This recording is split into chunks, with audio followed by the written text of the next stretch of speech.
ಏನು ಜಲಜೀವನ್ ಮಿಷನ್ ಯೋಜನೆಯಲ್ಲಿ ಇವತ್ತೇನು 106 ಕೋಟಿ ಮಂಡ್ಯ ತಾಲೂಕಿನಲ್ಲಿ ಅವ್ಯವಹಾರ ಆಯ್ತಾ ಇರ್ತಕ್ಕಂಥದ್ದು ಬಗ್ಗೆಗೆ ಈಗಾಗಲೇ ನಾವು ಎಲ್ಲ ಇಂಜಿನಿಯರ್ಗೂ ಕೂಡ ನಾವು ಮಾಹಿತಿ ಕಲೆಕ್ಟ್ ಮಾಡಿದಾಗ ಯಾವುದೇ ದಾಖಲಾತಿಗಳನ್ನ ಅವರು ಇವತ್ತುವರೆಗೂ ಒದಗಿಸ್ಬೇಕಾಯ್ತಾ ಇಲ್ಲ. ಈಗಾಗಲೇ ನಾವು 1 ಸುತ್ತು 2 ಸುತ್ತು ಆಲೇ ಜಿಲ್ಲಾ ಪಂಚಾಯತಿ ಸಿ ಹೊಸದಾಗಿ ಬಂದಿರುವಂಥ ನಂದಿನಿ ಮೇಡಮ್ ಅನ್ನೋರು ಕೂಡ ನಾವು ಚರ್ಚೆ ಮಾಡಿದ್ವಿ. ಅದು ಅವ್ರು ಯಾಕೆಂದರೆ ಅವರೇ ಇದಕ್ಕೆ ಅಧ್ಯಕ್ಷರು. ಪ್ರಮುಖವಾಗಿ ಆ ಒಂದು ಸಮಿತಿ ಇದೆ, ಜಿಲ್ಲಾ ಪಂಚಾಯತಿಲಿ ನೀರು ಕುಡಿಯುವ ಬಳಕೆಗೆ ಒಂದು ಸಮಿತಿ ಮಾಡ್ಕೊಂಡಿದ್ದಾರೆ, ಅವರೇ ಅಧ್ಯಕ್ಷರು.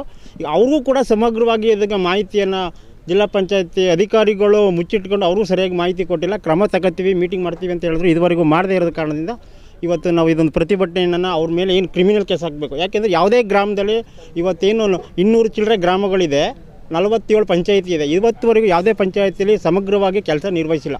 2020ರಿಂದ ಸ್ಟಾರ್ಟ್ ಆಗಿರೋದು ಸುಮಾರು 5 ವರ್ಷಗಳ ಕಾಲ ಆಯಿತು ಈ ಕಾಮಗಾರಿ ಸ್ಟಾರ್ಟ್ ಆಗಿ.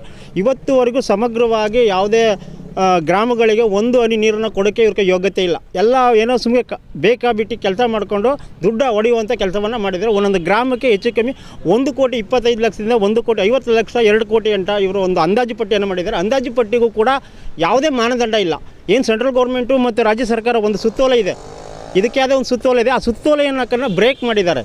ಅದೇ ಉಲ್ಲಂಘನೆ ಮಾಡಿ ಇವತ್ತು ಅಧಿಕಾರಿಗಳು ಮಾಡಿರ್ತಕ್ಕಂಥ ಅವ್ರ ಮೇಲೆ ಕ್ರಿಮಿನಲ್ ಕೇಸ್ ಹಾಕಗಂಟುವೆ ನಾವು ಯಾವುದೇ ಕಾರಣಕ್ಕೂ ಈ ಚಳುವಳಿಯನ್ನು ಕೈ ಬಿಡಲ್ಲ ಅಂತೇಳಿ ಸಿಒಗೂ ಕೂಡ ಖಡಕ್ಕಾಗಿ ಹೇಳಿದ್ದೀವಿ. ಏನು ಅಧಿಕಾರಿಗಳು ಈಗ ಆಗಿದ್ದಾರೆ, ಎಷ್ಟು ಜನ ಇದ್ದಾರೆ ಇದಕ್ಕೆ ಭಾಗಿಯಾಗಿರೋರು.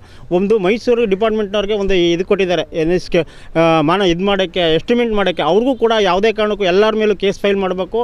ಇದು ಕೋಟ್ಯಾಂತರ ರೂಪಾಯಿ ಅವ್ಯವಹಾರ ಆಗಿದೆ. ಇದು ಸಾರ್ವಜನಿಕರ ಟ್ಯಾಕ್ಸ್ ದುಡ್ಡು. ಈಗ ನಮ್ಗಾಲೇ ಕುಡಿಯೋ ನೀರು ಸೌಲಭ್ಯ ಎಲ್ಲ ಕಡೆ ಚೆನ್ನಾಗಿದೆ, ಆದರೂ ಕೂಡ ನಮ್ಗೆ ಬೇಕಾಗಿರೋದು ಓವರ್ ಟ್ಯಾಂಕ್ಗಳು ಒಂದೊಂದು ಅವಶ್ಯಕತೆ ಇದೆ. ಯಾಕೆಂದರೆ ನಮಗೆ ಜನಸಂಖ್ಯೆ ಹೆಚ್ಚಿನ ಆಧಾರದ ಮೇಲೆ ನಮಗೆ ಟ್ಯಾಂಕ್ ಮಾಡಿಸ್ಕೋಬೇಕು.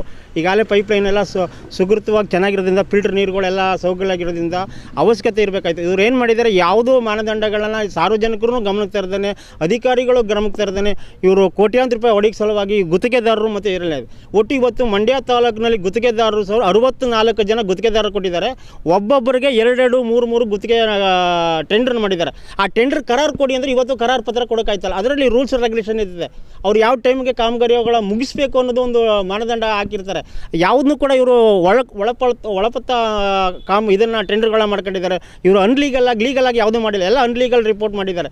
ಅದಕ್ಕೋಸ್ಕರವಾಗಿ ನಮ್ಮ ಏನು ಕುಡಿಯುವ ನೀರು ನೈರ್ಮಲ್ಯ ಇಲಾಖೆಯ ಇಂಜಿನಿಯರು, ಕಾರ್ಯಪಾಲಕ ಅಭಿಯಂತಕರಿಂದ ಹಿಡಿದು ಕೆಳಮಟ್ಟದಲ್ಲಿ ಎಷ್ಟು ಜನ ಅಧಿಕಾರಿಗಳಿದ್ದಾರೆ, ಇಲ್ಲಿ ಎಷ್ಟು ಏನೇನು ಈ ತಂಡ ಇದೆ ಒಂದು, ಅದಕ್ಕೆಲ್ಲರೂ ಕೂಡ ಕ್ರಿಮಿನಲ್ ಕೇಸ್ ಆಗೋಗಂಟು ನಾವು ಇಲ್ಲಿ ಎದ್ದು ಹೋಗೋದಿಲ್ಲ ಅಂತೇಳಿ ಈಗಾಗಲೇ ನಾವು ಅವ್ರಿಗೆ ಸೂಚನೆ ಕೊಡಿ. ಅದರ ಪ್ರಕಾರ ನಮಗೆ ಸಾರ್ವಜನಿಕರಿಗೆ ನ್ಯಾಯ ಸಿಕ್ಕುವವರೆಗೂ ಇದು ನಾವು ಈಗ ಕೈ ಬಿಡಲ್ಲ ಅಂತೇಳಿ ಈ ಮೂಲಕ ಹೇಳಕ್ಕೆ ಇಷ್ಟಪಡ್ತಿದ್ದೀನಿ. ಇದಕ್ಕೆ ಸರ್ಕಾರವೂ ಕೂಡ ಗಮನ ತರಬೇಕು. ಈಗ ನಮ್ಮ ಶಾಸಕರು ಕೂಡ ಎಲ್ಲರಿಗೂ ಗಮನ ತಂದಿದ್ದೀವಿ. ಅವರು ಕೂಡ ನಿಮ್ಮ ಚಳವಳಿ ಮಾಡಿ ನಾವು ಇದಕ್ಕೆ ಧ್ವನಿ ಕೊಡಿಸ್ತೀವಿ ಅಂತ ಹೇಳಿದ್ದಾರೆ.